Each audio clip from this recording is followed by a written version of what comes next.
सोचने वाली बात है ना, कि आखिर क्यों कोई 13 साल का लड़का भगवान के लिए अपना घर-बार सब कुछ छोड़ देगा। चलिए आज इसी असाधारण सफर को समझते हैं। तो आज हम बात करेंगे पूज्य प्रेमानंद जी महाराज की दिव्य जीवन यात्रा की। ये एक ऐसी कहानी है जिसमें विश्वास है, कठिन से कठिन परीक्षाएं हैं और एक ऐसी भक्ति है जो कभी टूटती नहीं। इस सफर में हम देखेंगे सबसे पहले एक भविष्यवाणी और उनकी पुकार, फिर गंगा तट पर उनका तपस्वी जीवन, उसके बाद वृंदावन का वो गीत जो उनके जीवन में गूंजा, फिर आएगी उनके भाग्य की सबसे बड़ी परीक्षा और आखिर में कैसे उन्हें ईश्वर की कृपा का आलिंगन मिला। तो चलिए शुरू करते हैं उनके बचपन से।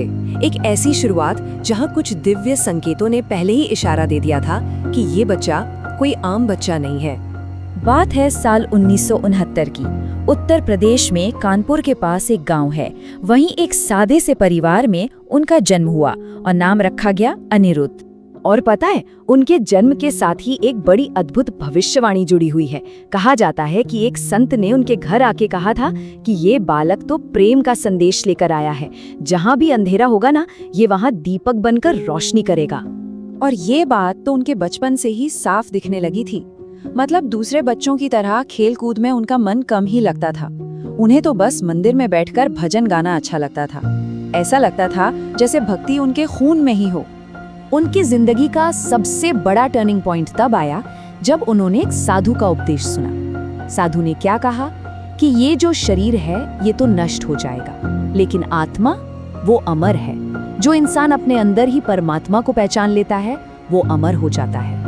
बस ये शब्द उस बालक के मन में घर कर गए और बस उसी उपदेश को सुनने के बाद सिर्फ और सिर्फ 13 साल की उम्र में उन्होंने एक ऐसा फैसला ले लिया जिसने उनकी पूरी जिंदगी बदल दी। फैसला था संन्यास का। एक रात जब पूरा घर गहरी नींद में सोया हुआ था, वो चुपके से उठे, अपने सोते हुए माँ बाप के पैरों में माथा टेका, घर की तुलसी को प्रणाम किया और बस एक ही मकसद के साथ घर से निकल पड़े, भगवत प्राप्ति। घर छोड़ने के बाद उस बालक के कदम सीधे पहुंचे पवित्र नगरी काशी और यहीं गंगा के किनारे उनके सफर का अगला और शायद सबसे कठिन अध्याय शुरू हुआ। सोचिए, सिर्फ 13 साल की उम्र में घर छोड़ा और सीधे काशी।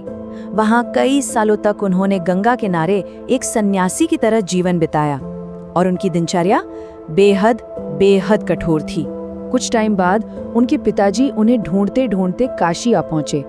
उन्होंने बेटे से बहुत मिन्नतें की कि घर लौट चलो, तुम्हारी माँ रोती है। लेकिन अनिरुद्ध अपने फैसले पर अडिग थे। उन्होंने कहा, पिताजी मैं भाग नहीं रहा, मैं तो बस वापस जा रहा हूँ, वहीं जहाँ से हम सब आए हैं। जब पिताजी ने देखा कि बेटा अब नहीं मानेगा तो उन्होंने उसे रोका नहीं, उल्टा जाते जाते एक ऐसी अनमोल सलाह दी जो सिर्फ सलाह नहीं थी, वो एक पिता का आशीर्वाद था। उन्होंने कहा, बेटा सच को अपनी रोशनी बनाना और प्रेम को अपना रास्ता, कभी किसी का विश्वास मत तोड़ना और किसी भी माँ या बहन को गलत नजर से मत देखना। ये सिर्फ शब्द नहीं थे, ये एक आशीर्वाद था जो हमेशा उनके साथ रहा। उनका जीवन था ही घोर अनुशासन और तप का। सुबह सुबह गंगा में स्नान, फिर पूरा दिन ओम नमः शिवाय का जाप और ध्यान। भिक्षा के लिए लाइन में बैठ जाते, जो मिल गया प्रसाद समझकर खा लिया, और अगर कभी कुछ ना मिला तो कई कई दिन सिर्फ गंगा जल पीकर ही उनकी साधना चलती रहती थी। लेकिन अब उनके इस सफर में एक बहुत बड़ा और बहुत ही सुंदर मोड़ आने वाला था। उनकी भक्ति अब निराकार शिव से हटकर राधा कृष्ण के दिव्य प्रेम की तरफ मुड़ने वाली थी।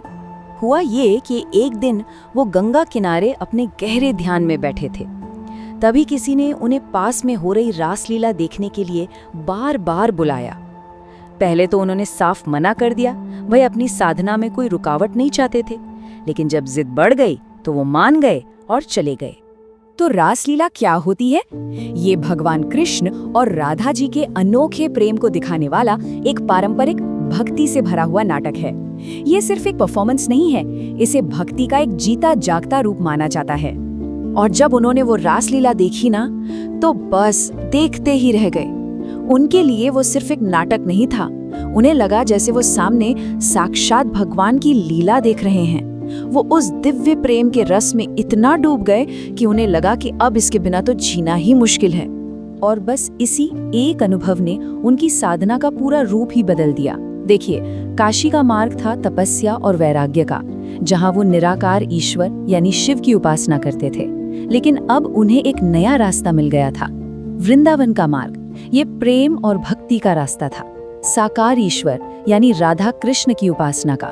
उनकी भक्ति देखकर उस रासलीला मंडली के स्वामी ने उनसे कहा, बाबा एक बार वृंदावन जाओ, बिहारी जी तुम्हें वहां से लौटने नहीं देंगे, असली घर तुम्हारा वही है। और ये शब्द उनके लिए एक दिव्य आदेश बन गए।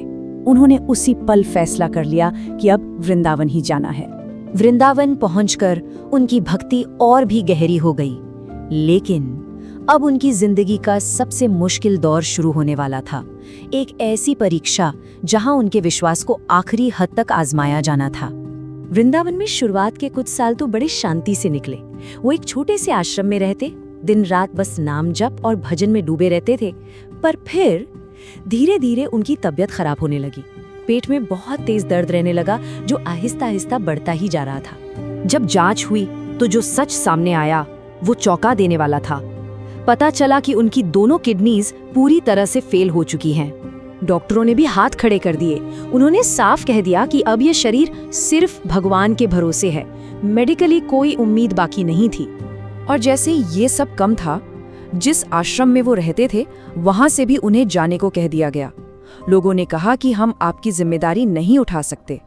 अब सोचिए, वो ना सिर्फ बीमार थे बल्कि बेघर भी हो चुके थे। लेकिन ऐसी हालत में भी उनका विश्वास देखिए, कमाल का था।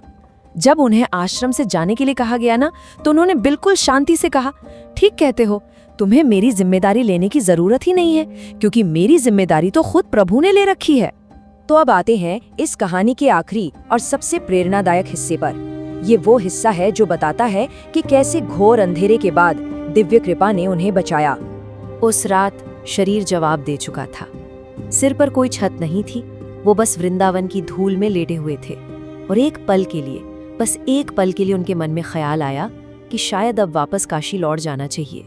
और बस तभी उसी निराशा के पल में एक चमत्कार हुआ। उन्हें एक दिव्य आवाज सुनाई दी, जैसे खुद राधा रानी कह रही हों, इस ब्रज भूमि को छोड़कर मत जाओ, ये धूल ही तो मोक्ष है। इस आवाज ने उनके अंदर एक नई शक्ति भर दी। उस दिव्य अनुभव के बाद चीजें तेजी से बदलने लगीं। एक भले आदमी ने उन्हें रहने के लिए एक छोटी सी कुटिया दे दी। फिर एक सुबह उन्होंने एक छोटी लड़की को वही दिव्य गीत गाते हुए सुना। जब उससे पूछा तो उसने राधा वल्लभ मंदिर का रास्ता बता दिया।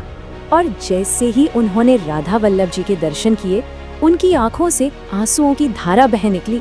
उन्हें लगा जैसे आखिरकार उनकी आत्मा अपने असली घर पहुंच गई है। वहीं पर उन्हें श्री हित मोहित मराल जी से शरणागत मंत्र मिला और राधा वल्लभ परंपरा में पूर्ण दीक्षा प्राप्त हुई। और आज वही अनिरुद्ध पूज्य श्री प्रेमानंद जी महाराज के नाम से वृंदावन में राधा नाम के प्रेम और भक्ति का जीता जागता प्रतीक है। ये उनकी तपस्या और अटूट विश्वास ही था जो उन्हें इस मुकाम तक ले आया। तो उनके पूरे जीवन का सार क्या है? वो अमृत क्या है जो वो इतनी कठिन यात्रा के बाद लौटे? वो यही सिखाते हैं कि भगवान तक पहुंचने का सबसे सरल और सबसे मधुर रास्ता प्रेम का है, और उस दिव्य प्रेम का नाम है राधा। उनकी कहानी हम सब के लिए एक गहरा सवाल छोड़ जाती है। क्या सच में जीवन की सबसे बड़ी परीक्षा ही ईश्वर की सबसे बड़ी कृपा पाने का रास्ता है?